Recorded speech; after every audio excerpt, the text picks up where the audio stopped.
If I look back on my journey, I made, the perpetual entrepreneur is always making mistakes. And I wasn't very focused at the time on specifically what I wanted to do. I was buying single family homes, but I decided I also wanted to flip some houses. So I bought some houses, attempted flipping, and, did really well. And I say well in the sense that I learned how to fix houses, I learned how to move houses, but I didn't make any money. So I wasn't good at flipping. What I ultimately learned though is by buying and holding, I could get cash flow, I could get mortgage pay down, I could get hopefully appreciation in time. And that's the real secret sauce to investing in real estate. So when I had done a number of deals and they actually didn't work out so good, by doing those, I created this portfolio of buy and hold properties that actually worked out very, very well.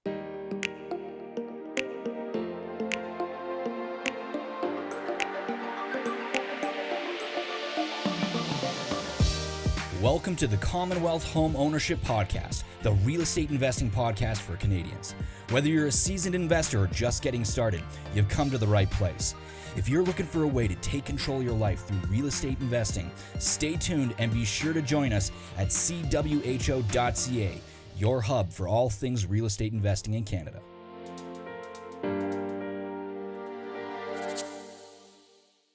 Trevis, welcome. Thanks for joining us again. Yeah, thanks so much for inviting me, and it's a pleasure to be on.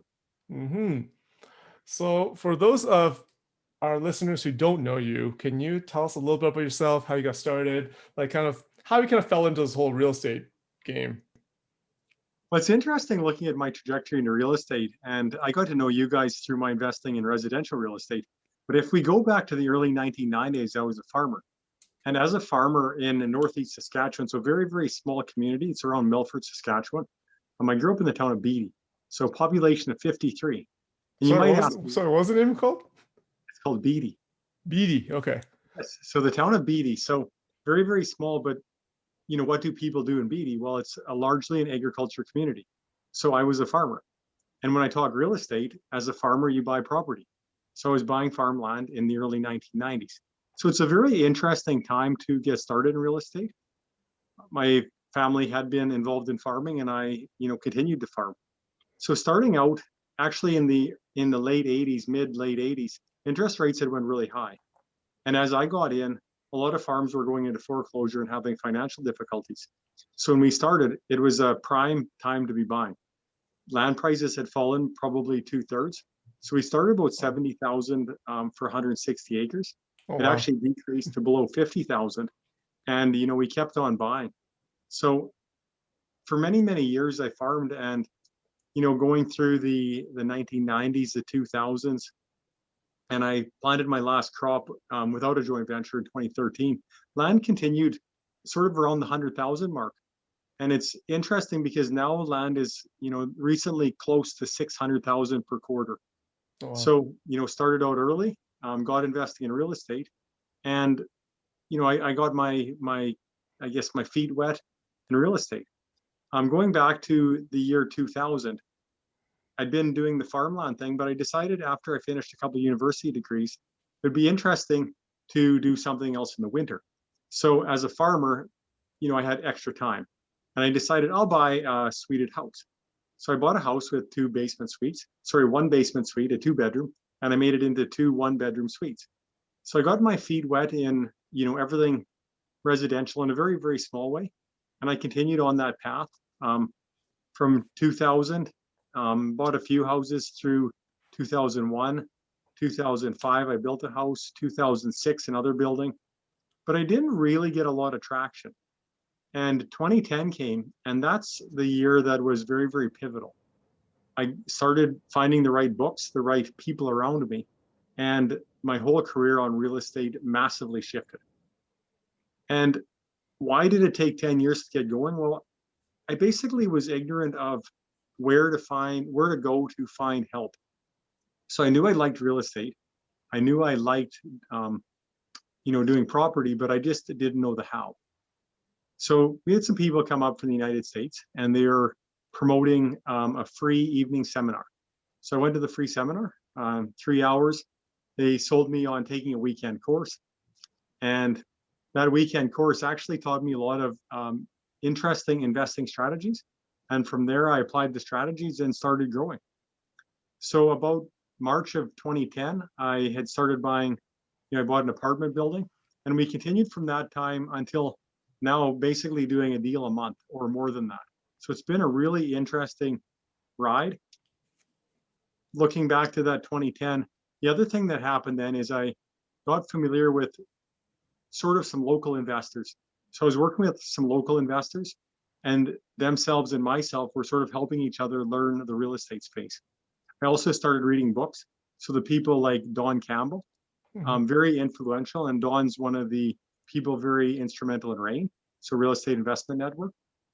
Other people influenced me, such as Robert Kiyosaki, and some more, general real estate books. So those books really helped me to sort of push me to do more, to become better, to maybe get the right mindset. And from there, things really took off. So, Travis, you talk about the first sort of 10 years per se. I mean, the traction was difficult to gain. Were you frustrated in that 10 years? Like, what did you want to do back then? And was it difficult at that time?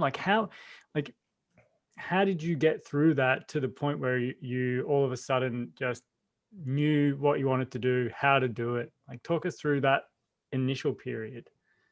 Yeah, so in 2010, in 2000, the major challenge I had was I didn't have money. I had money in my farm, but I wasn't using my farm to grow my residential investment business.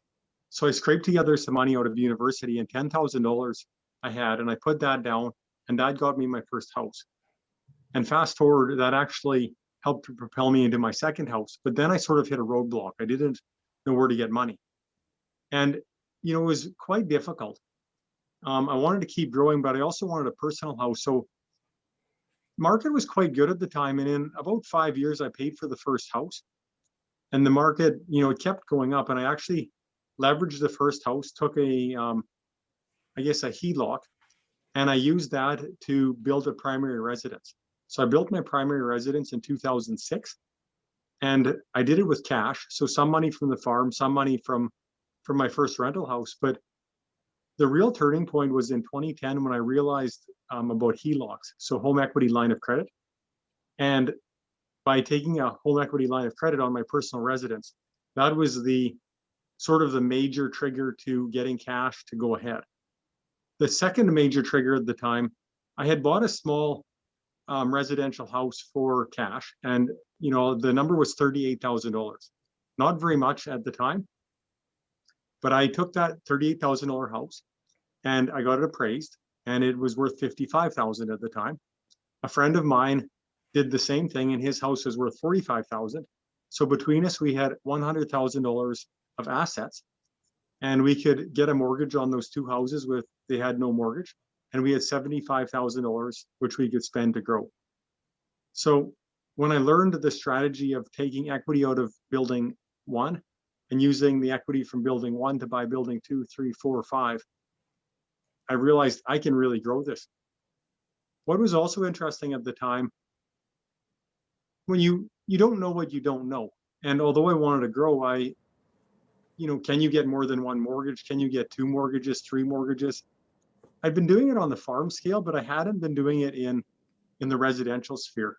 And I was really, I'd say, ignorant on how the whole mortgage world worked. I was getting one-off single-family home mortgages, and that becomes really, really hard to scale. And as you grow, at one point, I remember I had 19 mortgages, and I was like, oh, this is getting quite unmanageable.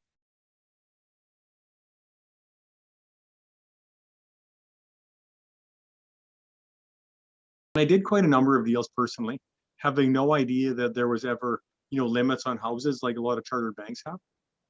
What I was doing is investing with credit unions. So that limit I wasn't aware of. And I bought these houses personally. So my house in 2010, when I did my HELOC, was worth $350,000. And at the time I took a HELOC for 80% loan to value. So I had $280,000 of cash that I could use for investing. So this is sort of interesting. And a lot of people in the real estate space, maybe haven't used a HELOC, they'd like to use a HELOC, or maybe they're using a HELOC. So I took and I decided I was going to buy single family homes. And single family homes at the time were actually quite cheap. I could close a home for maybe 40,000 if I found the right deal. When I was farming, it wasn't unusual to spend $100,000 quite regularly on, say machinery, fertilizer, chemical, whatever the big expense was. So buying a $40,000 house, I'm like, wow, this is nothing. So I actually cash closed with my HELOC 7 houses, and they all went into my personal name. When I realized that all of a sudden I'm going to be having, to have a big tax incidence in time, I said, okay, I want to put them into my company. So I had set up a company, and I took and I transferred, I think it's called a T85 exchange. And I transferred the single family homes into my corporation. Then what I did is I took each single family home that they had no mortgage on them, and I actually used the one home to buy more homes. So the 1 became 2, the 2 became 4, the 4 became 8, sort of that concept. So the 7 houses that I bought, I actually probably doubled down or tripled down. So the 7 became about 20 right off the hop. And it's like all of a sudden you have this massive portfolio and sort of created out of nothing. The big turning point at that time, so I kept doing the single family homes, but a major turning point, I found a deal on a commercial building. And it was from the onset, it looked distressed to everybody else looking at it. But I said, oh, this is interesting. So 4,700 square foot building, 6 apartments upstairs. I looked at the rent roll, and the rent roll was absolutely horrible. Maybe half to 2/3 of market. The whole main floor, if I bought the building, the tenant was leaving because they were the owner, and the basement was dead space. But what I saw is an opportunity, and I knew that if I bought the building, I did a long close on it, I could have the rents pretty much at market on day 1. So, and make them normal. So the rents, about 4 rents would pay the mortgage. So if I could find a tenant for the middle floor, the main floor, I could actually have a lot of cash flow. And so when I made my offer, I phoned the realtor, and he said, yeah, this person in town is willing to move their business to this spot, but nobody's willing to buy the building. And I'm like, wow. So I actually closed the building subject to having a tenant in place. I moved the commercial tenant on the day of possession into my building. 11 days later, we fully renovated it after possession. 11 days later, they opened their door, and I created enough cash flow actually to fully pay an employee. And having a fully paid employee was a massive game changer, because I could use that person that was being paid to renovate houses. And that became super interesting, because then I could find deals, and I could put my staff on to look after the house. And sort of leading up to that, I was doing everything myself. It becomes really, really hard to scale a business when you're collecting the rents, you're fixing the toilets, you're doing the flooring, you're doing the X, the Y, and the Z. And it's good for a while to learn everything, but you're dead in the water if you can't figure it out. When do you think in your journey you started employing people to claw back some of your time so that you could now focus more on the deal aspect? Yeah, like, was that your very first employee, Trevis? Of sorts, because I put the person on as a subcontractor at start, but I really didn't know what I was doing. Mm-hmm. I had a number of subs running, but this was sort of the game changer, knowing that I had, enough money to have payroll for an employee. So yes and no, but ultimately yes. Okay. And what year was this? How many years into your investing career was it at this point? So that was in 2012 when I did the commercial building. So Okay. the summer of 2012, I really got good traction starting in about 2010. Mm-hmm. And we started doing about a single family home a month. And I say we because at the time my company was myself and a business partner. The 2 of us owned it. We were helping each other grow and scale our business. So that was him and myself. And then I set up one on my own. And then I bought him out, merged the 2, and kept on going. When I started picking up too many assets, though, the problem is you end up with assets sitting doing nothing. And it wasn't really a problem to have a $40,000 house sit for a while, because the carrying costs were very, very little. but I knew that I needed more people. So I actually started hiring more people. And somewhere pretty quickly, I ended up with about 5 employees.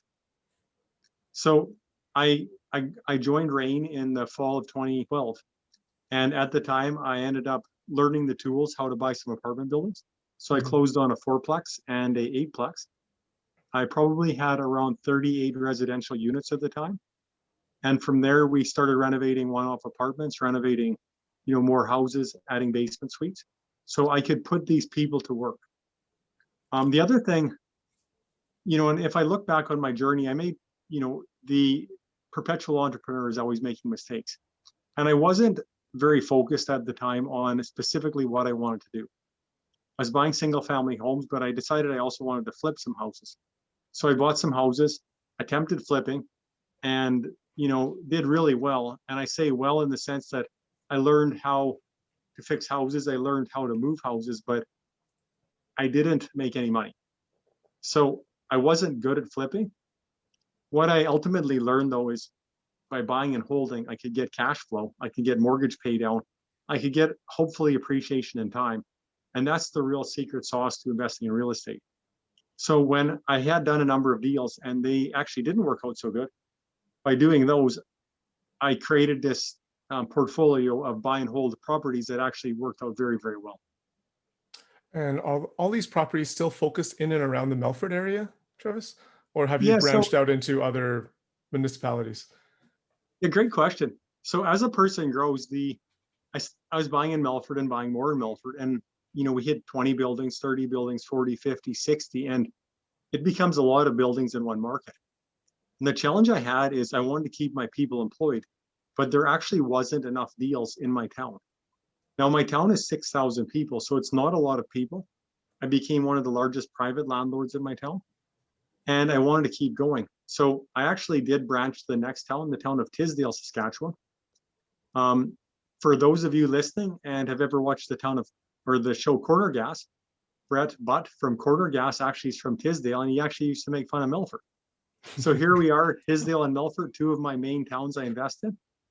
So started doing a bunch of investing in Tisdale.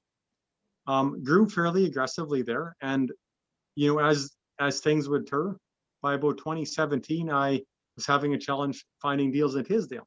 So I went down the road once again to the town of Nipawin. And as of about now, I'm running about 75 rental units in the town of Nipawin. So 3 stable communities in Northeast Saskatchewan. Also surrounding that, we have the town of Carrot River. So town of about 1,000, I bought a multifamily there. When I started investing with other people doing joint ventures, and sort of working with people in the real estate space, I started investing outside the local area. And that said, I've picked up assets in Saskatoon, in Delisle, in North Battleford, Maidstone, and I continue to grow sort of in central to northwest Saskatchewan with joint ventures. So very, very successful, but we have managers on site in those towns and they look after those assets. So not heavily renovating in those communities, but heavily investing in those communities. So Travis, what was it that empowered you to branch out into those other locations? Because you made a key point there that you sort of teamed up with other investors, and was that the catalyst to feeling confident to go and do it in other locations? Like how does that work? Yeah, so it's interesting. The reason, so joint ventures is one thing, and the reason to shift to other markets is another conversation. So why did I get joint ventures? So the first joint venture I did was in the fall of 2014. And why would I enter into a joint venture? The specific reason at the time, I had a person come to me and there was a foreclosed meat processing plant in Melfort. And you say foreclosed meat processing plant, what interest would a guy have in a meat processing plant? And, I know farming, I know agriculture, I know fixing residential, but what do I know about that? And actually the answer is, I didn't know anything about meat processing. I know what you get out of the end of it, but I know nothing. So why enter a joint venture? Well, it's interesting because the building came up on a tax tender from the city of Melfort. And what I realized is if I enter into a partnership, what I don't have, the other people will have. And what we had there is expert knowledge in all the equipment in the building. So my partner came in and he actually sold off all the assets, the majority of the meat processing assets from that building. We shipped sea cans to Lima, Peru, to the East Coast, the West Coast, all through central US. And we ended up getting a huge amount of money, which we took and we put the money into the building and we created a massive, valuable asset. So we created over 20 bays, storage units, boat storage, offices for industrial use. So I entered into that joint venture going back because the person had the knowledge. The second person had the ability, like in the real estate space, but the ability to do leasing. And I had the ability and the team to do the renovations. So by putting the three pieces of the puzzle together, we finished the puzzle and we've created a masterpiece. So that business is called Thompson Logistics. It's not in the residential space, but a very powerful way to create a joint venture. And that's sort of how they started. No, sorry, I was just going to have a question for you because I see you're transitioning into the commercial space, but does it require, like, would you recommend someone who wants to get into the commercial space, starting a residential, like, how would you recommend you do that transition? Because I know commercial can be it's a different game, right? With a lot more costs involved and all that stuff. So how would someone who has a mostly residential portfolio transition over? Yeah, that's a real interesting question. So I'd say you need to find somebody that is familiar with that space. And I wasn't familiar with commercial leasing, but what I was familiar with on our farm, we had built a major grain handling system. So we had erected grain legs. So it's sort of like an elevator and conveyors and drags and did a bunch of steel fabrication. So I was very familiar with sort of processing, movement of stuff, assembly of steel, working with buildings and concrete. So I understood that extremely well. And I said, this is just, big XYZ. So big walls, big steel, big building, 37,000 square feet. And I'm like, I knew that I could make use of it. So if I cut a hole in this wall and I put a door in that wall, I could rent out a bay. And that's ultimately what I did. But if you're starting out, you absolutely need somebody that has some experience or some knowledge in the space you're entering, whether it be commercial, industrial, residential, joint ventures, whatever this space is, you need to work with them to move ahead. So Travis, what are some of the other strategies that you've employed? Because you mentioned back when you started, you mentioned the word strategies. So I'm assuming that there's other strategies that you've employed throughout your time. Yeah, so this is interesting. And I could call joint venturing a strategy, maybe, or a tool. Lots of tools in the toolbox. Another tool might be, I find undervalued assets. So becoming an expert in a very, very specific niche, that's a tool and that's extremely useful. So figure out what you want to do and become the very, very best at what you're doing. I'll talk about niches and stuff in a little bit, but going to the joint ventures, when you start growing and you keep growing and you keep growing, you become an expert. But at one point, sort of at every point, you're always running out of money because you have too many deals and you want to attack the deal. You want to pick up the deal.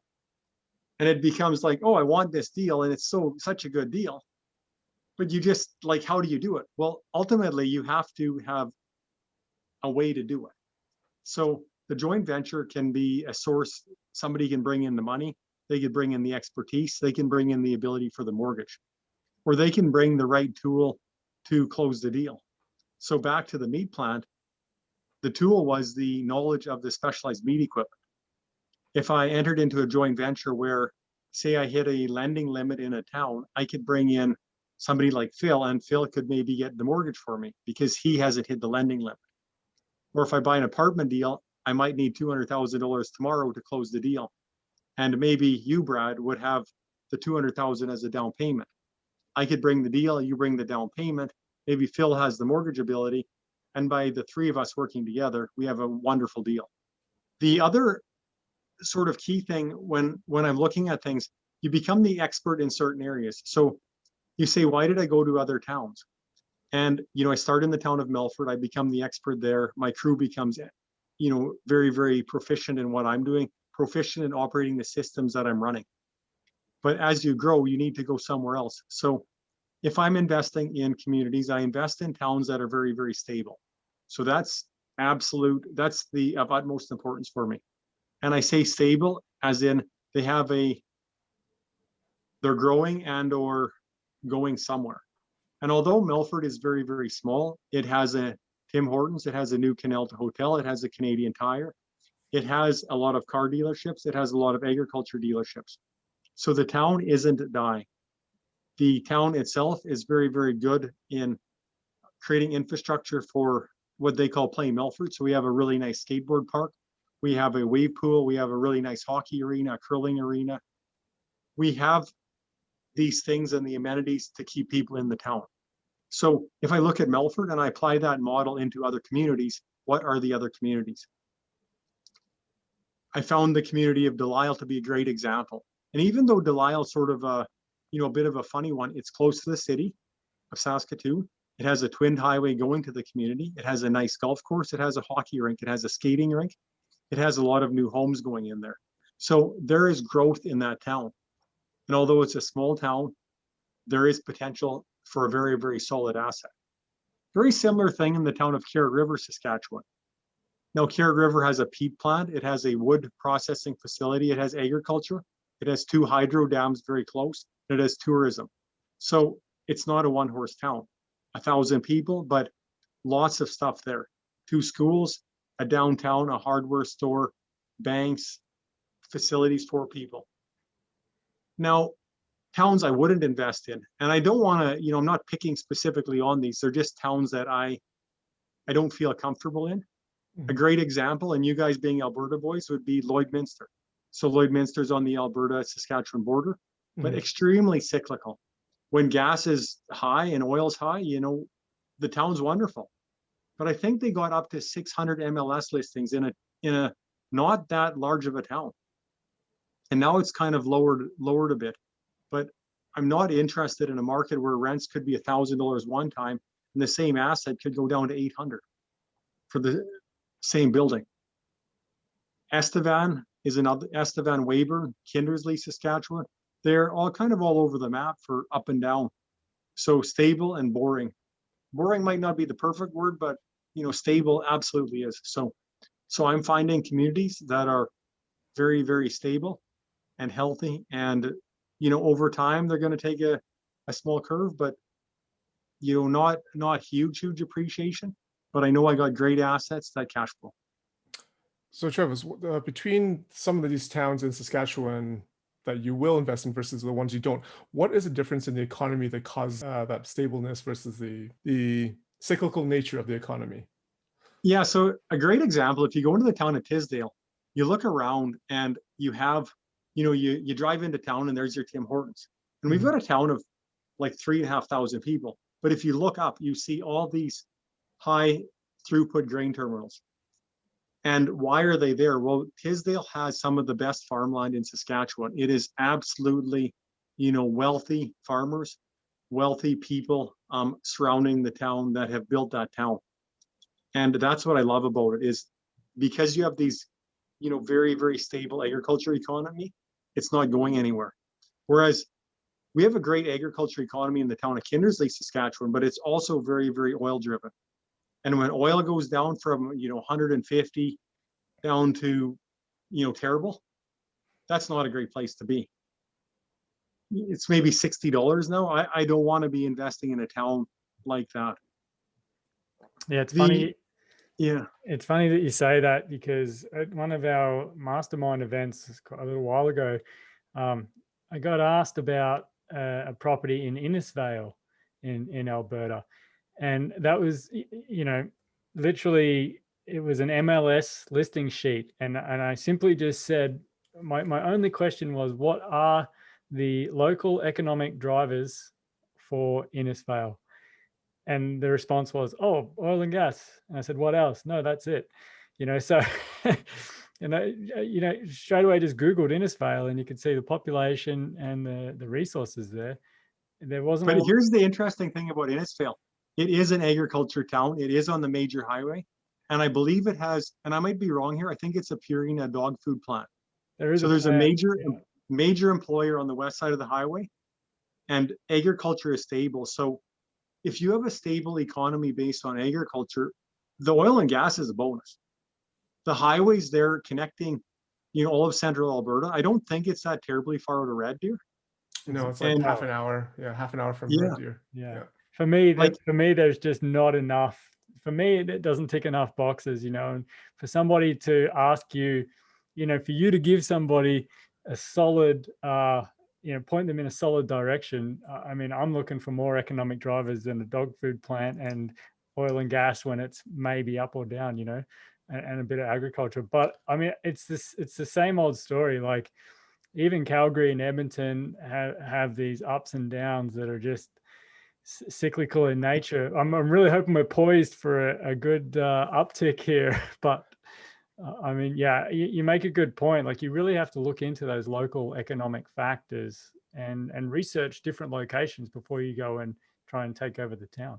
Because I mean, the benefit of Edmonton and Calgary and Lethbridge and Red Deer is like these larger towns have more major employers, right? So they have more things supporting the economy rather than just a single industry. But so I mean, I think the variety is good in terms of being, creating stability. So if by focusing on these towns, Trevis, mostly in Northeast Saskatchewan, mostly agricultural, what happens, or are you ever afraid that what happens if the crop fails for 1 year, if there's a drought or whatever that may be, or some sort of famine blight that wipes out a crop for a season? Like, would that be a concern for you? well, it's an interesting question because if I look at Melfort, we have a major employer called Burgo Industries. And Burgo is one of the world's leaders in tillage manufacturing. So they have as many people working in the factory there, about 800, I believe, as live in the town. So that economy they're constantly filling containers and shipping them all over the world. So that business is driven by the world. It is driven by agriculture of the world, and that is a massive employer for my town. Are they going anywhere? I really don't think so. So that's a secondary massive bonus. We're also the local hub for the Northeast for retail and for medicine, education, this type of thing. So we do have a community college. We do have a number of great schools. We do have leisure activities. So besides agriculture, that could go, and we'd still have a very, very stable community. Now, sort of looking at back to your whole Alberta point, if we're looking at the city of Edmonton or Calgary, like when they have a cycle, those cycles are they 7 years, 8 years? They're long, and they can be very, very painful.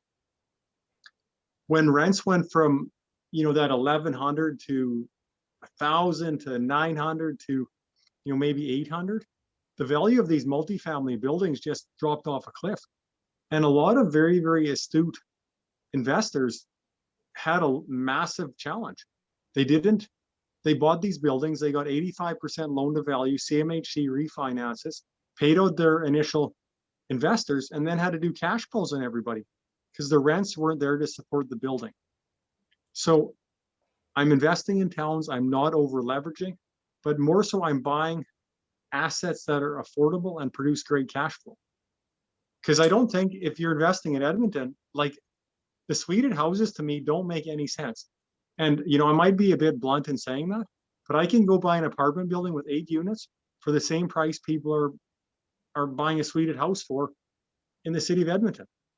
So if I have 8 units producing $700-800 a month of rent, and if I get 40% net on that, I'm doing quite well.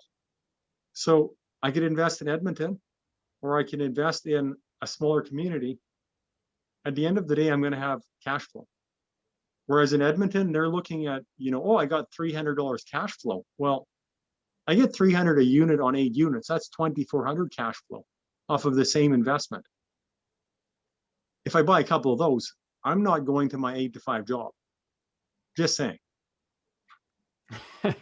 So for those of us who maybe don't have the who don't want to invest in small towns. No offense to you, Travis. I think it's a great strategy, but I think you have a certain level of expertise in small towns because you live in that area and you're exposed to those areas. But for those of us who, live in, for example, Edmonton or Calgary or Red Deer, Lethbridge or Saskatoon, Regina, and I don't have that inclination to go to these small towns to invest because we don't have the necessary prerequisite knowledge of those areas.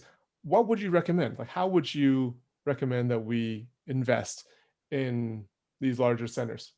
Well, this is a great question, and I have invested in Saskatoon, so I'll use my Saskatoon example. If you go look on the MLS in Saskatoon, you cannot find a deal in a good location that you want to buy. All these deals, they give you the pro forma, so that's the expectations of, daisies and daffodils. You're going to make all this money, blah, blah, blah, blah, blah, blah, blah. It couldn't be further from the truth. So if you look on the MLS, the price per door is way, way overinflated. A lot of these centers, the taxes are crazy. The management is crazy. So it's extremely, extremely difficult to find a deal. I did invest in Saskatoon, and we'll go back to that. But the deal in Saskatoon I did, we bought the building at, $800,000 for 12 units. And it's in a decent location. It's a good solid building, and it has 11 2-bedrooms and one bedroom. So a great building and a great location and fully renovated. But I didn't pay 1.1 million for that asset, which everybody else was paying. I found a private deal. So how do I enter the market? A, I find a private deal. B, I find a private deal. And C, I don't look at pro formas because you need to know your numbers. What is the actual market and will that work? Now, even at the price that I paid per door, that is a very, very difficult building to cash flow still. It's a great asset, but it really still, it's tough. A lot of people would go in and buy these assets in Saskatoon because they, maybe it's a better return than parking money in the bank and getting nothing.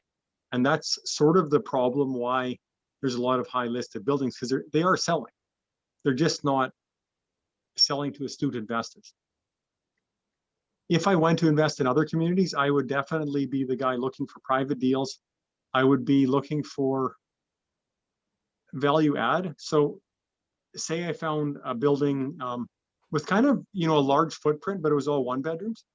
I'd maybe look, can I maybe make all the 1-bedrooms into 2-bedrooms? Can I take the, chop off a bit of the boiler room and make an extra apartment? What can I do to add value? So my biggest strategy in the reason I could grow aggressively is because on every asset I buy, I'm the value add investor. So I can buy an asset that is basically under rented and just put the rents at market and create huge value. I'll buy the 1-bedroom house, I'll make it into a 2-bed. I'll buy the apartment that's a 7-unit, I'll make it into an 8. And I'm constantly doing that. I'm buying, the houses that can be suited, and I'm adding suites. So constantly figuring out where's the hole, how do I fill the hole, how do I create money? Actually, a great way to create money, and a lot of people in cities might not think of this, I actually changed bylaws within the municipality. So in the town of Tisdale, for example, they had a whole area which wasn't permitted to have secondary suites. So we actually had the town council change the zoning of the town so this whole area can permit suites. In the town of Nipawin, if you move buildings in, they had a minimum square footage. So we had the town of Nipawin change the square footage of the building. In the town of Melfort, we had certain areas which didn't have tax incentives. So we changed the zoning so they now allow the tax incentives. So you can figure out what you want and figure out why you want it. And if you approach the powers that be, you can actually change things so everybody wins.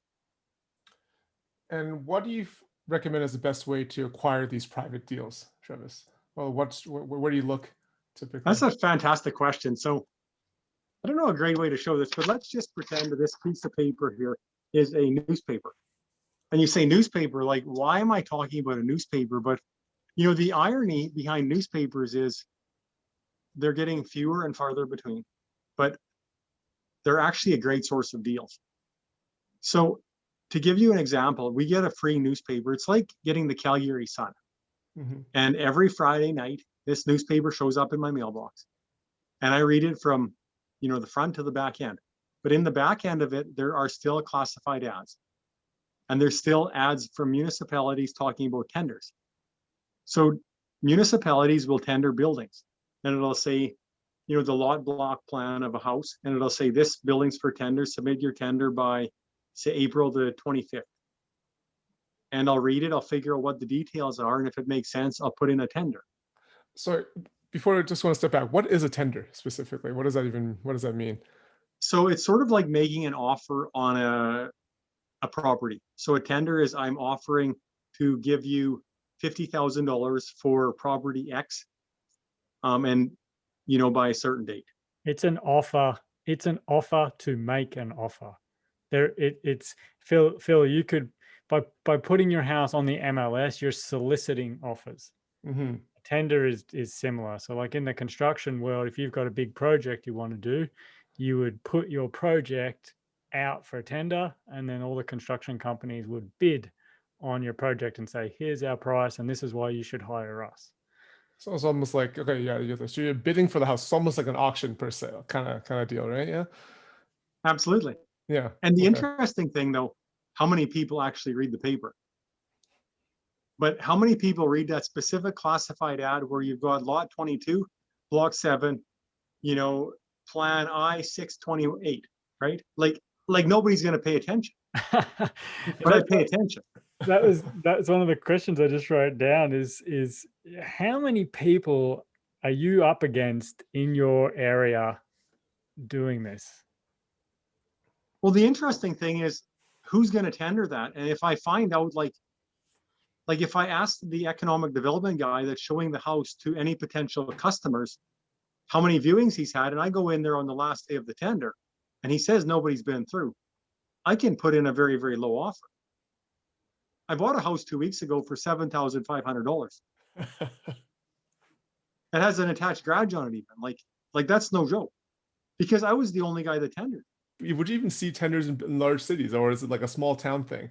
I'm just curious because I don't think I've never looked for one, so I can't say that they don't exist, but I don't know whether they actually do in large cities, or whether it's a... Well, I'll give you the why on why I read the newspaper so prolifically. So about 2014, we had a realtor out of Edmonton come and talk to Rain. And I can't think of the name, but we all know who we're talking about when I say there's this guy with suspenders, and he's on 1,000 park benches when you drive around Edmonton. And he puts up pictures of his family, and it's his 20 multifamily apartment buildings. And the guy's story said every morning he would get up and he would read the Edmonton classified ads. And once or twice every year, he would find a deal from grandma, and grandma used the classified ads, and she listed her 12-suite apartment building. And Realtor X was the first guy to phone her and become her best friend and buy the building in 10 minutes. So is it worth spending 5 minutes every day of the year so you can make, let's pick a number, $200,000 on the apartment deal? And I think the answer is yes. And that's why I read the newspaper. Okay. Every single week. I actually had a subscription to the paper until it became, free every week. And specifically because there's the one deal. So that's just one example of how to find a deal. The number two, and we'll use the piece of paper again. So piece of paper, actually, if you went around and you saw, a whole series of papers. So if you have like a whole bunch and you're looking at the front window of a house, I'm like, boo.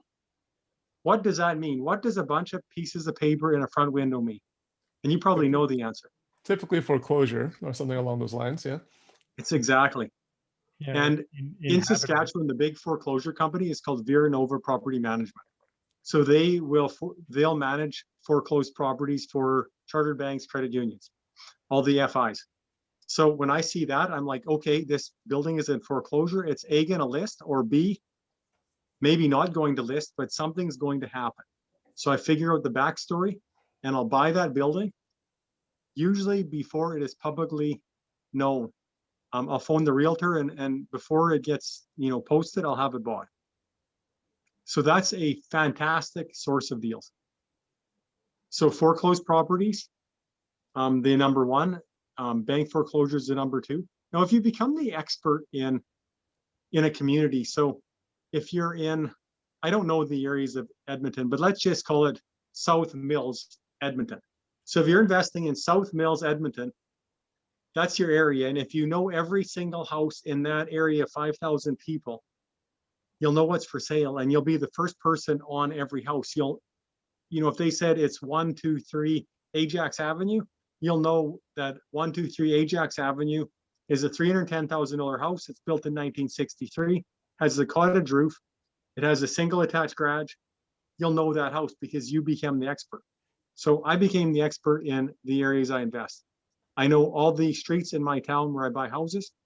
I generally could just about tell you the color of the house on some of these streets.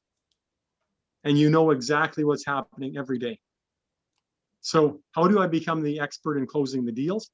I simply go on the MLS every day in every market that I invest in, and I know everything that's listed every single day. You got to figure out your system, and you can't skip a day, because that's the day you'll lose the $30,000 by not going on. So figure out your system, and like over and over and over, like stable, boring, like investing in a town. It's boring to go on the MLS, but you'll find those 5 deals every year and you'll buy them. So something else, Travis, like you talk about your relationships with these different people in your towns. How has that played a part? And I mean, regardless of the number of people in your town or city or wherever you are, and you're doing your real estate deals, for anybody listening, like the relationships has got to be huge. Absolutely. I probably close upwards of 80% of my deals privately.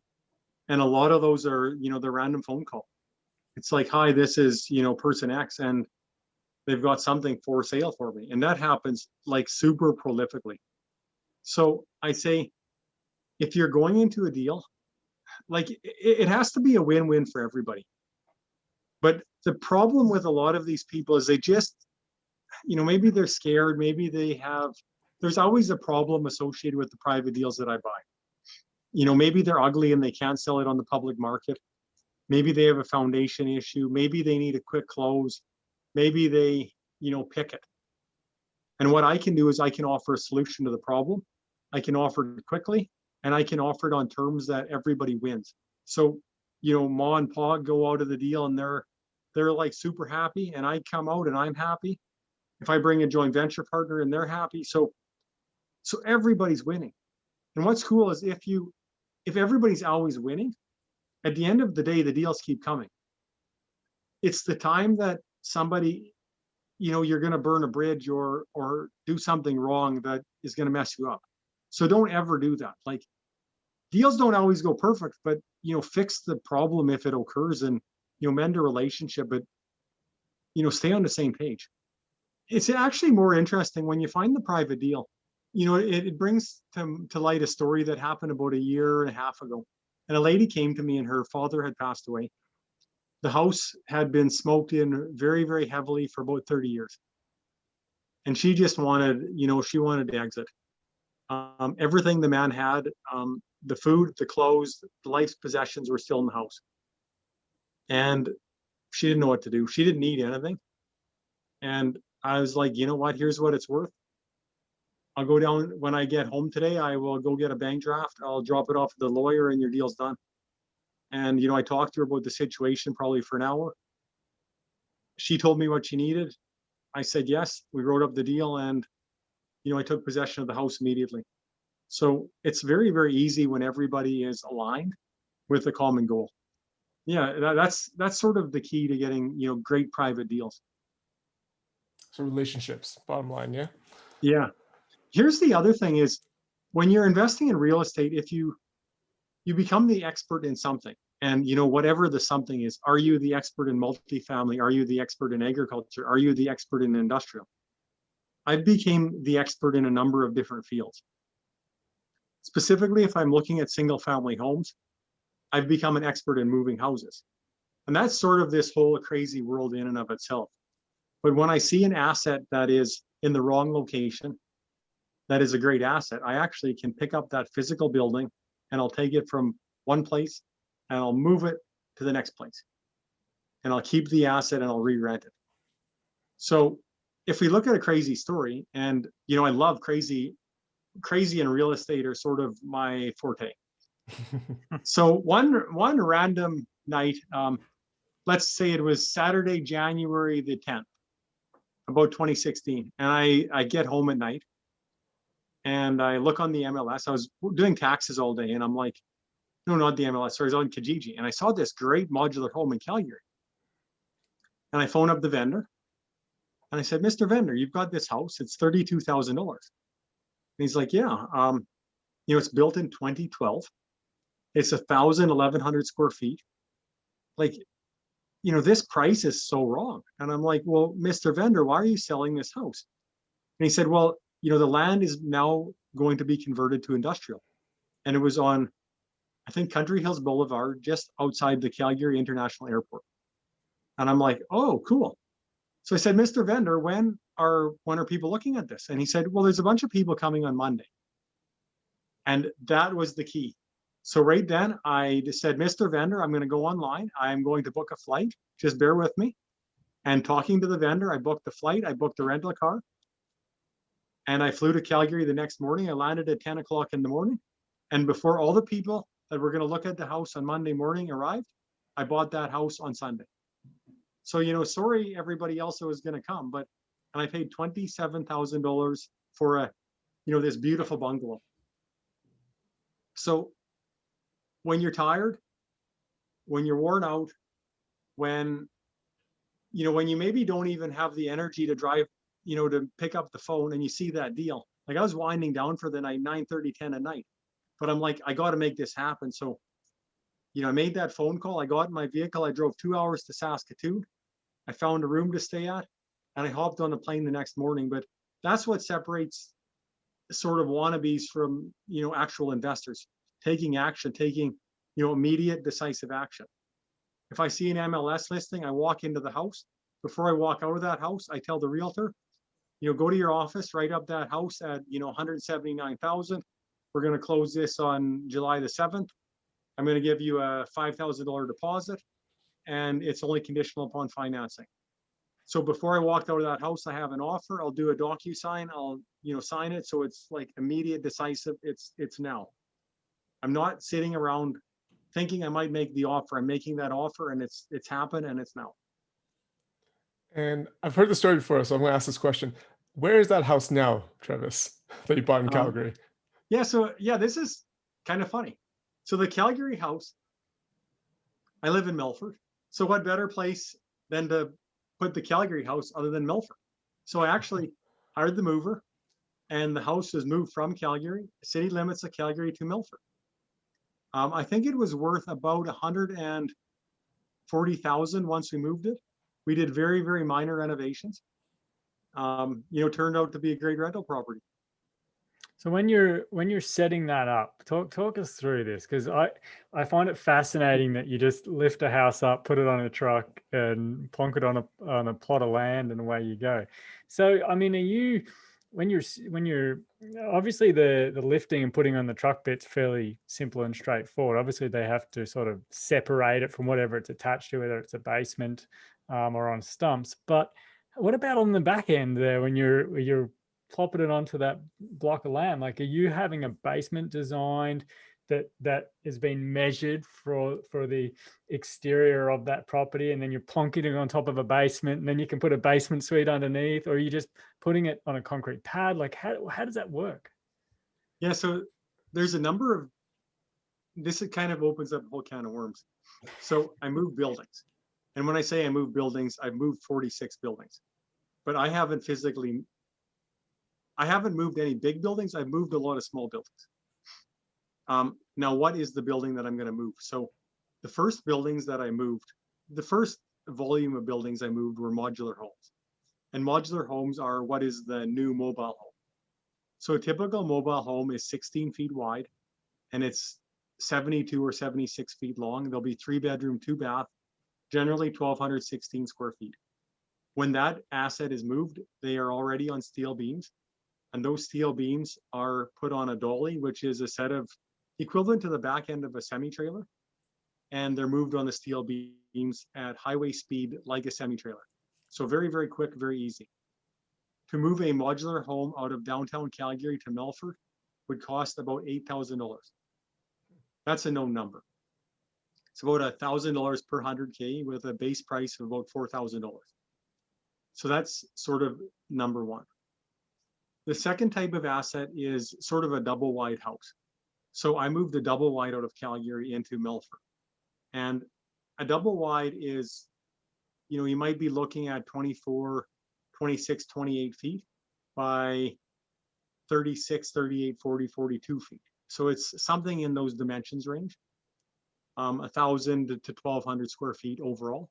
So the cost of the move will be based on the square footage and the number of kilometers traveled. So that house is 25,000. It was put onto an extra set of beams and moved on dollies once again. So that's sort of class 2, but sort of still a modular home. Now going one step further is buying a house. So when you move a house, how do you move a house? So houses are going to be very similar dimensions. I only buy houses that are single story. If you start dealing with double story, you deal with the semantics of all the line lifts, and it gets extremely prohibitive. So a 2-story, 1.5 story is a no-go. I don't even consider it.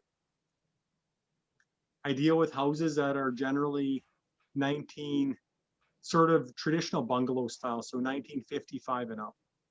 I try to hit about 1975 to 1980 because they're 2x6 walls, but 55 and up is a good building.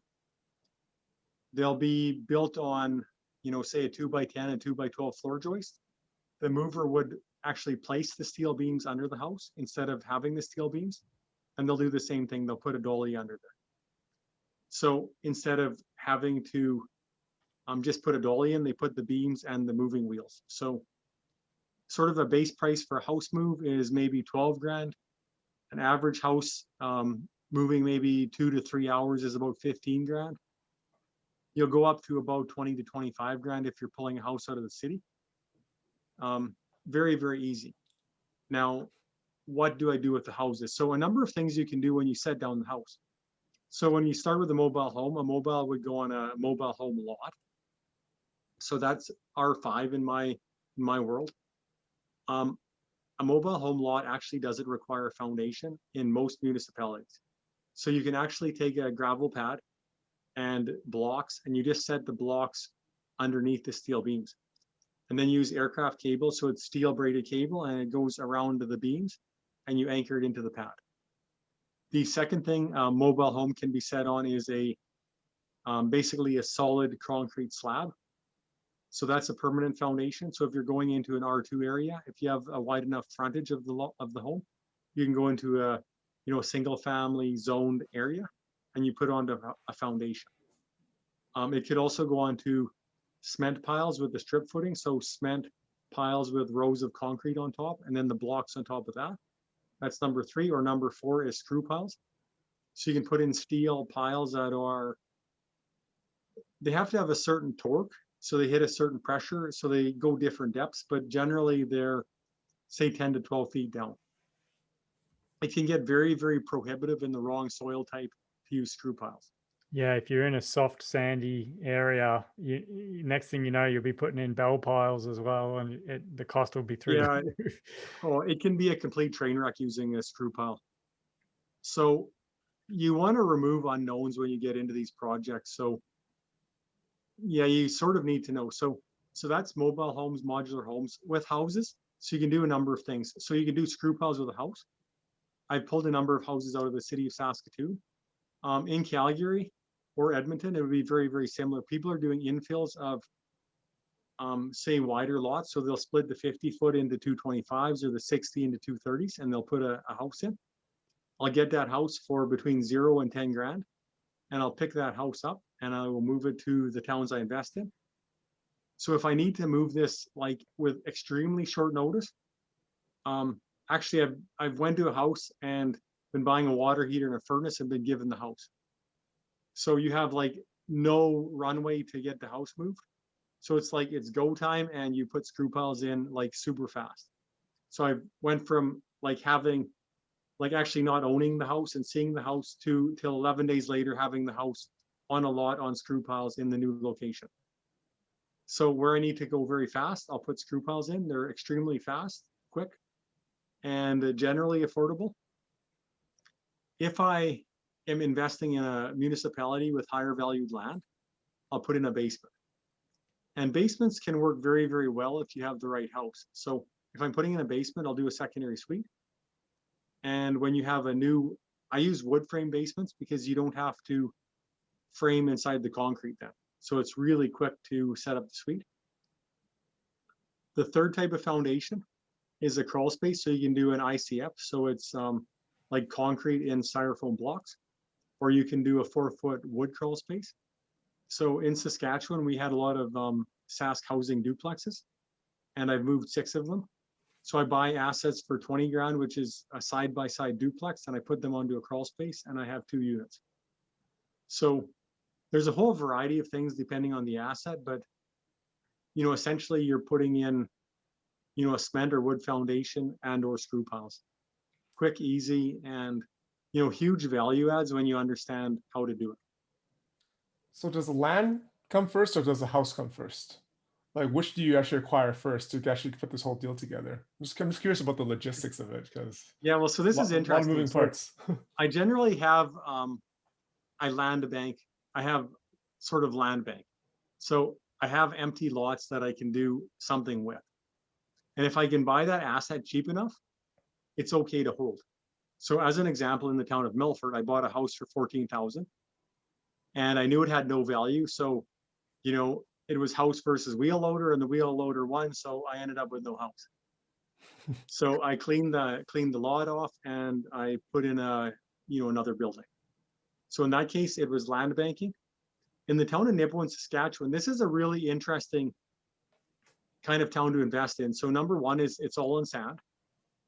So if you do a screw pile foundation, that you can always get the proper torque. The number 2 is there's a great rental market. And the number 3 is the town allows old buildings. So when you can bring old buildings in, that's super useful. When you can put in a foundation easily, that's good. But the huge value in that town is the land has become very, very cheap. So when people aren't doing much, I realized that I could buy private lots for $5,000. And it's like, whoa, this is crazy. Like 2 e-transfers and I own the land. Like, cool. What was more interesting is if I place a house on the land, I actually get $5,000 back from the town. So I buy the land for $5,000, I place the house, and the cost of the land has become 0. So now if I took a Saskatoon house that I got for free and I put it into Nipawin on free land, like you've got nothing invested in the land and nothing invested in the house. So your only cost is moving, yeah, at that point? The cost is moving. So if you can figure out this whole game, it becomes a really, really interesting game. So the town of Nipawin, I ran actually most of the private lots that were cheap out. So the town, because I was buying all the private lots, the town has now reduced the price of land to $5,000 for all their infill lots. So now I have an inventory of 20 odd lots that are $5,000. And this is kind of cool because my next game is, can I fill the town of Nipawin? So I placed 18 houses in this town in the last 3 or 4 years. And, we've created this huge rental portfolio out of moving in buildings. So Travis, it's unbelievable. I mean, you talked earlier about niches and you said, well, we'll come back to niches. But I mean, just kind of as we just continue the conversation, I mean, what would you say your niche is now? or do we need to use the word niches in plural? Yeah, so my niche is I basically don't sell. So my niche is residential rental property. So we can say that as, in smaller towns. Okay. But my niche is value add. And you can see by these numbers that there's massive value add in these deals. But when you say value add, once I figured out game A, how do I ramp up game A and give game A a kicker? So I'm always trying to improve myself and do more and do more and do more. So what I've discovered as of late is if I can buy the lot for $5,000 and now put 2 units there, the cost of the land is half. And it's like, oh, this is cool. So when you talk about private deals, recently a guy phoned me and he said, I have a house in Saskatoon and you can come and take a look. So the house in Saskatoon is free. The house is 1,200 square feet, but it has an attached single garage. And the roof line on the garage is actually straight across. And I'm like, this is interesting. So if you take the square footage of the garage, you add it into the house, you now have about 1,500 square feet. That single family house will fit onto a lot for $5,000. But when you want a kicker there, all of a sudden I take that single family house, I take the garage, I split the house in half and I make it a duplex. So the one lot has now became 2 units and the house has became 2 units. And it's like, holy smokes, this is where you multiply rents, you multiply value. And it's like, this is, kind of amazing. So the same story, I was on the auction, and this is another great source of deals, is if you follow online auctions. In Saskatchewan, we have a company called McDougall Auctions, and I bought a ton of distressed assets on online auction. In the sort of late fall last year, I went onto the auction. They had labeled a building in Regina as a double wide mobile home. And I looked at it and I'm like, this A isn't a mobile home. B is relatively new. C, looks awesome. And so I'm like, I'm going to follow this auction. So I ended up buying the municipal landfill building, City of Regina, for $3,100. The building is 1,850 square feet. It's built in 1992, and it's all commercial grade. So the doors in that building alone are worth $3,100. Fantastic building. But when I see 1,850 square feet, what comes to mind? I'm like, duplex. So I put it on to a multifamily lot, and we're splitting it in half, and we're creating a duplex. So the building that was $3,100, the after repaired value on that building should be upwards of $180,000. All the offices that were used by the city workers will be bedrooms. I'll split it in the middle. We'll have a common kitchen, common open area with a kitchen, a living room. So actually super easy to do the conversion. We put in an ICF basement. And I have a wonderful duplex. So cheap asset. I knew the location. I knew what to do with it. Although I'd never been in the building, I just know buildings and I figured it out. So I mean, how many people are doing what you're doing in your area? Because I mean, like we talk about private deals in Calgary and Edmonton and Lethbridge, and there's a lot of people looking for private deals, like a lot of people, especially in the fix and flip market where you're trying to add value, like you say. I mean, how many people are doing what you're doing out in these small towns? Well, I ask more so, if you're in, why play the game when there's 1,000 people competing in the game? Like if I'm the guy playing the game and I don't have very much competition, like it's easy to win the game. Like go to somewhere where you can win the game, or be like find that extreme niche where you can win the game. Like just simply be better than your competition at what you're doing. Like, I don't know, I'm not investing in Saskatoon. Well, I'm not really investing in Saskatoon because the market doesn't make sense in Saskatoon. I don't know single family houses in Saskatoon. I know what apartments should trade at and they're not. So does this make sense? And it doesn't. So how many people are playing where I am? Well, there's a few people, but there's not a lot of people. Are there people moving houses? Well, I've taught some people how to move houses and they're doing well at it, but besides that, no. So yeah, it's fantastic. It sounds good. I mean, what about the vision, Trevis? Like, your vision now for just whatever comes up in front of you, the way that you can look at the other side is amazing. And is that obviously that's something that has developed and gotten better and better over time. Obviously, the more you do things, the more you can kind of see different options.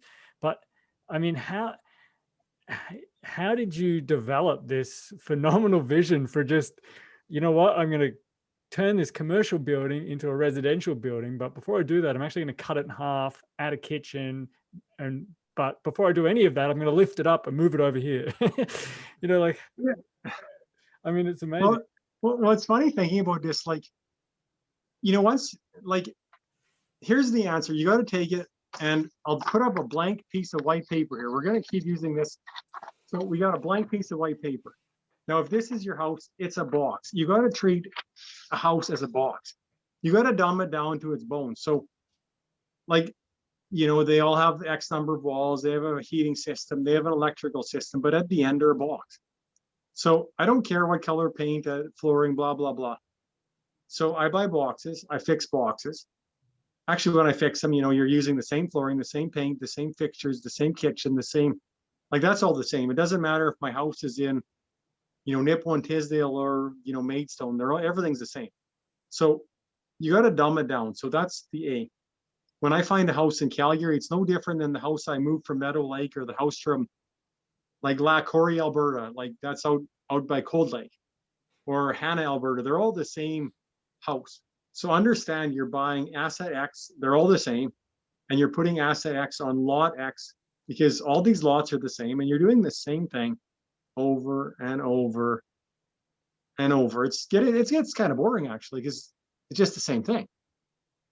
Like, I just know you find the same house that was built by Modular or somewhere out of Medicine Hat, and if it's a 1998 model or a 2003 model, you know what? It's 16 by 76. It's got 3 bedrooms and it's got 2 bathrooms, and it costs you $7,000 to move it from place A to B, and the ARV is, 120,000, and it's going to rent for 950. Like, I know you just know it. Like, if you're the expert, there's, like, just about no unknowns. Like, in this world, it's like the assets X, and your end value is Y, and here you go, play the game. Yeah, it's a form of repetition. Actually, that's a good segue into systems, because I want to ask you a little bit about those, Trevis. Because I mean, that's obviously one system that you use to make sure that everything's just make sure you use the same materials for every renovation, so they all look the same. So it keeps things simple. How about systems in terms of scaling? Like, how do you scale it so that you could manage a large portfolio while still maintaining your sanity? Yeah, this is great. So, when I was farming, I talked about having that first person, and it's always really hard for, to get that first person. When you're starting out, I tell every person starting, you got to, like, get a suited house, get a something, and learn to deal with tenants. Like, you may not like it, but learn to deal with it and figure it out. So that's the number one. When you start scaling, scale up to however many. Like, I think I had 80 doors before I had a property manager. And it's like, whoa, this is crazy. So I had, like, my carpenter, like, showing suites the odd time, but that's what I was managing on top of everything else. So when you start scaling, I use a lot of spreadsheets. So when I did it, I was actually forgetting, I'd forget about house X. Like, oh yeah, I own 301 Stewart, and you forget about 301 Stewart.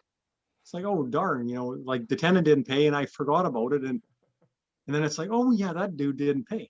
So, take a spreadsheet, write everything down, and you can have it doesn't have to be complicated. You can just use a check mark and check off every rent. As you start scaling, especially in the apartment world, I like to do auto deposits for e-transfers. And that sort of became super prolific since COVID. So if you have a defined email for building X, it's like Cobalt Bay at gmail.com, and all the rents are dropped into that account. 5 minutes, you just check number 1, number 2, number 3. So that, the rent collection can be extremely simple. When you start growing to other locations, you need a manager in every location. So you figure out, all your rent contracts, the semantics of dealing with tenants, and you train the person in each market that you're dealing with. So right now I have 6 property managers. I have 2 management companies, and I teach them the system that I'm using. So we're doing the property management in-house. I have a fixed price per door that I pay, and my managers are paid per door. When my managers, every month, they'll submit a bill, and then I pay them at the end of the month. So that's simple. When I started scaling, I also need somebody to do the repairs in each of these markets. So I'll have some sort of a handyman in that market, I'll have somebody that does snow and lawn mowing in that market. I'll have relationships with all my vendors. So I'll set up an account with the local co-op store. So if it's Prairie North Co-op, for example, you'll have an account. Most of these businesses, you can do a online payment. So on the back end, whether you're paying a RONA, a co-op, a garbage disposal place, a utility like your power, your gas, you can do that all online. So it's the same thing over and over and over. You can set up auto payment for a lot of your utilities as well. So you can do it for water, for power, for gas. So I go from market A to market B. I just transplant the system from here over to here.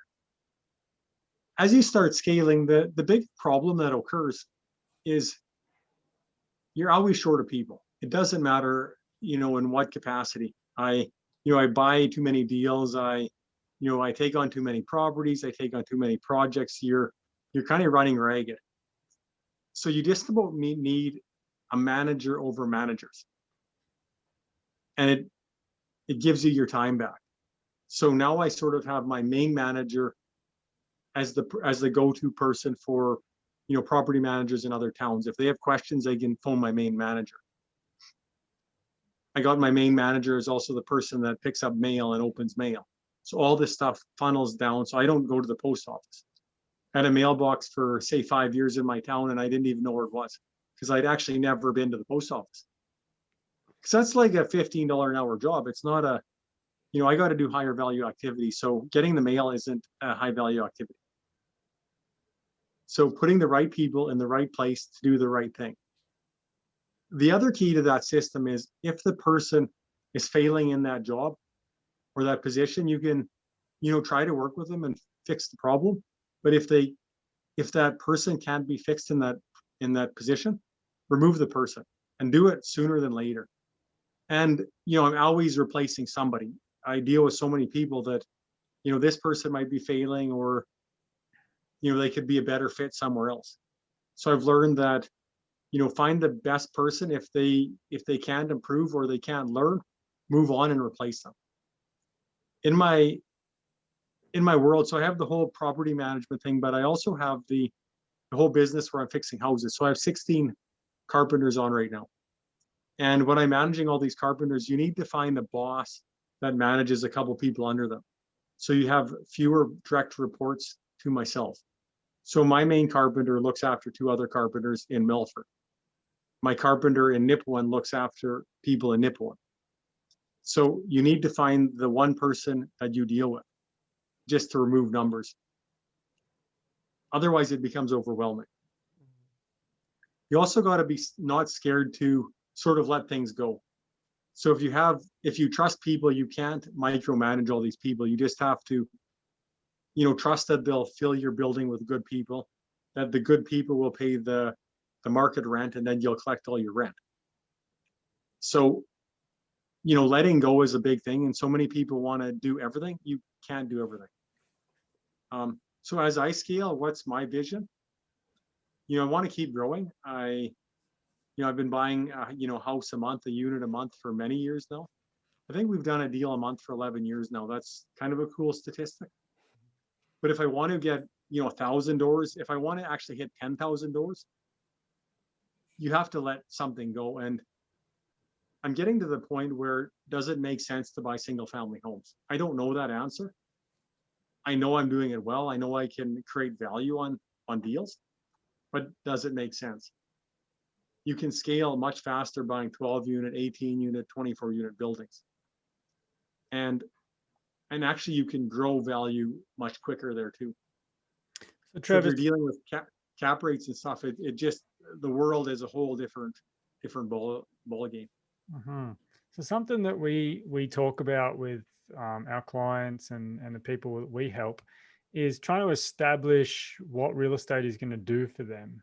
So, I mean, in terms of, the financial aspect of income, right? Like, the question that everybody needs to answer is how much money do they need to make while they sleep? And really, once you can answer that more so, then you can obtain it. And once you can obtain it, you can then live a financially independent life. Basically, you can retire or you can choose to do whatever you want. So, I mean, from your perspective, at 300 plus properties, I mean, what's the goal here? That was gonna be my next question too. Like, why are you doing all this, Travis? Yeah, and why does Warren Buffett still go to McDonald's and then go to work every day? He loves what he's doing. If you're having fun playing the game, like, why stop playing the game? Mm-hmm. Like, I actually had retired off of farming, so I didn't need to do what I'm doing. This industrial building I bought is enough for a person to be retired on. The last apartment deal I bought is probably enough for somebody to be retired on. So there's all these ways to retire, but will I ever retire? Well, I don't know. So what's my why? It's actually interesting because I love helping other people. And you guys are, I met you through REIGS. I met you through real estate networking. And you're leaders in your community in Southern Alberta. And you're inspiring other people to, to live their best life, to become financially free. And if I look at Saskatchewan, we don't have a REIGS in Saskatchewan, although we have REIGS members in Saskatchewan. I helped set up a group called REIGS, and REIGS is Real Estate Investors Group of Saskatchewan. And REIGS is focused on helping people get proper real estate education through training, through, professionals coming out and teaching, so people can be independent. So you're doing similar to what I'm doing in Saskatchewan. You're doing it in Alberta. So a bit of my mission is to help other people become financially free by giving them the tools to become free. So we've set up REIGS. We bring speakers on, and it's helped a lot of people get ahead. The other thing I do is I work with a number of people. I do have clients. You guys are doing coaching. I'm doing some coaching, and I have a number of joint venture partners, and I'm helping these people, grow a portfolio so they can retire. So my vision isn't just all about me. It's helping people in the real estate space. Sort of the other thing I'm doing is in my community, I do a lot of volunteer work, and I do stuff that's non-real estate related. So in the city of Melfort, I'm very involved in service organizations. So I'm involved in Kinsman and Melfort, and Kinsman and Kinetz on a provincial level. So we raise money to basically help the community's greatest need. So we give back and we build parks. We give money to, charitable causes, helping people that, maybe don't have the means to help themselves. So I do that. I also have created a number of scholarships. So, at a greater level, I set up these scholarships, and I give scholarships for 4-H Canada, to the College of Agriculture and in Saskatoon at the University, College of Commerce, and to students in communities where I invest. So I think right now I'm at about 7 scholarships I fund. So the last part of it is philanthropy. So, I was helped to get ahead. Now I'm helping others get ahead, and then I'm helping the greater good. So ultimately I'll give a lot of money away and help a lot of people, do better at what they're doing and become better. And I guess by me helping people, everybody's better off.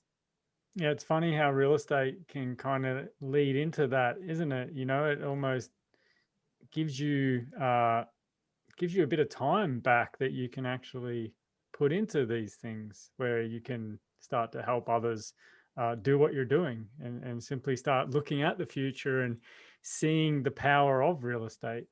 It's not to say that everybody has to go out and buy 300 properties, but you can really use it as a phenomenal tool to just generate some, whether it be, passive income, some generational wealth, or just a simple retirement fund, or a way to just generate income for day to day. Or in your case, Travis, that sounds like it's giving you like almost a sense of purpose too. Absolutely. Like, what's in REIGS, they say, what's your beliefs? What's your why? Why are you investing in this? And I see you guys, you coach people and you bring them from, point A to point B. And it's awesome to, like, I've got a JV partner, and he showed me this picture. And my mission right now, his picture was of a key box, and I think there's 13 holes for keys, or 13 little hooks for keys on there. And my short-term goal is to fill all those key slots. And if he has 13 buildings with me or properties, it's like I've achieved one goal. And is this enough for him to leave his job? It may well be, but I'm helping him get to the next step. And by helping him, we're helping his daughter, we're helping his wife, we're helping the community. So, it's kind of cool. So we're working together, and he's better off, I'm better off. And at the end of the day, just like when I'm buying a house privately from a person, we're creating a win-win. So everybody's better off than when we started. Yeah, that's great to hear, Travis. So, I mean, mate, if people, if listeners want to reach out to you at any point, what's the best way for them to do so? Yeah, I actually think the best way is maybe look me up on Facebook. So it's Trevis McConaghy, and send me a friend request or send me a message. You can also go on to REIGS, and I'm not promoting REIGS because it is a free thing. We do Zoom calls every couple of weeks. So go on to Real Estate Investors Group of Saskatchewan. We host our online meeting through Zoom. It's also on Facebook, so you can find us that way. You can also reach out to yourself, and you can connect people through the phone or through my email. So I'd be glad to help if people need a hand. I think the biggest thing when anybody's getting started is figure out your why. Surround yourself with the right people. Like, you guys are doing an awesome job. You're young and youthful, and you're wanting to help. So find somebody like yourselves to connect to, and the world's your playground. Like, the right resources, the right books, the right education, the right people, and go at it, take some action, and you can make amazing things happen. Perfect. I don't think we end that off on a better note. Yeah, no, thanks very much for your time, Travis. It's been absolutely phenomenal to have you on the show. Yeah, no, thank you guys, and continue inspiring people, continue leading your community, and I know you guys are set to do more great things. Thank you, Travis. Appreciate that. Thank you for listening to the Commonwealth Home Ownership Podcast. Be sure to check out all of our past episodes and our ever-growing library of content at cwho.ca. Until next time, remember to get out there, take action, and create a life of wealth by design.